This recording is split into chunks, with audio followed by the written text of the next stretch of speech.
Operation सिंदूर के बाद जहां बीजेपी के नेता लगातार अजीब तरह के बयान दे रहे हैं, तो इस पर अब सियासत भी शुरू हो गई है। लेकिन इसी बीच एक बड़ी खबर सामने आ रही है मध्य प्रदेश से, जहां पर मंत्री विजय शाह के विवादित बयान के बाद अब मध्य प्रदेश की डिप्टी सीएम जगदीश देवड़ा का विवादित बयान सामने आया है, जिसने नया सियासी तूफान खड़ा कर दिया है।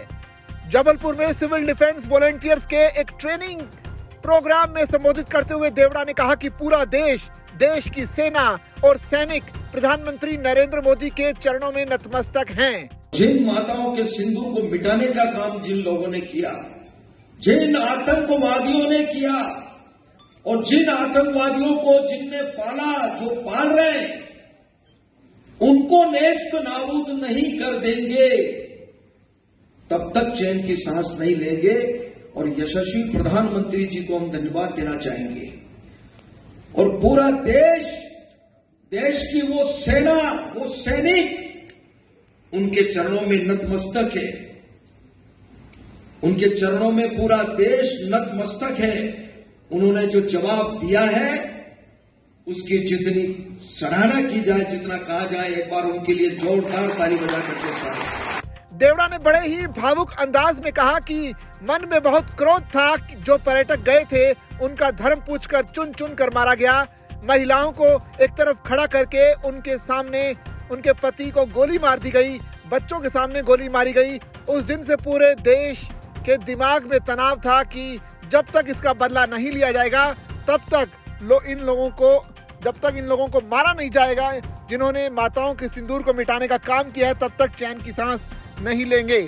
डिप्टी सीएम ने आगे कहा कि यशस्वी प्रधानमंत्री जी को हम धन्यवाद देना चाहेंगे। पूरा देश की सेना, सैनिक उनके चरणों में नतमस्तक हैं। उन्होंने जो जवाब दिया है उसकी जितनी सराहना की जाए वो कम है। वहीं अब इस बयान के बाद लगातार विवाद हो रहा है और कांग्रेस लगातार बीजेपी को इस बयानों की वजह से निशाने पर ले रही है।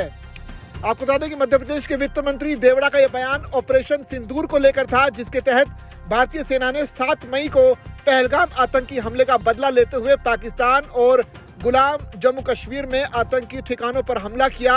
इस ऑपरेशन में 100 से ज्यादा आतंकी मारे गए और तमाम पाकिस्तानी सैनिक भी मारे गए। देवड़ा ने इस कार्रवाई के लिए प्रधानमंत्री की तारीफ की, लेकिन उनके बयान में सेना को प्रधानमंत्री के चरणों में नतमस्तक बताने पर विवाद खड़ा हो गया। अब इसे सेना का अपमान बताते हुए विपक्ष ने तीखी आलोचना शुरू कर दी है। साथ ही कांग्रेस ने इस बयान को सेना का अपमान करार दिया है और एक्स पर लिखा है कि देश की सेना और सैनिक प्रधानमंत्री मोदी के चरणों में नतमस्तक है। ये बात जगदीश देवड़ा ने की है। जगदीश देवड़ा का ये बयान बेहद घटिया और शर्मनाक है। ये सेना के शौर्य और पराक्रम का अपमान है। जब वो पूरा देश सेना के सामने नतमस्तक है, उस वक्त हमारी जाबाज सेना के लिए बीजेपी नेता की एक घटिया सोच जाहिर कर रही है। बीजेपी और जगदीश देवड़ा को माफी मांगनी चाहिए, साथ ही उन्हें पद से भी हटाना चाहिए। अब देखना पड़ेगा कि बीजेपी इस विवादित बयान के बाद जगदीश देवड़ा पर क्या एक्शन लेती है।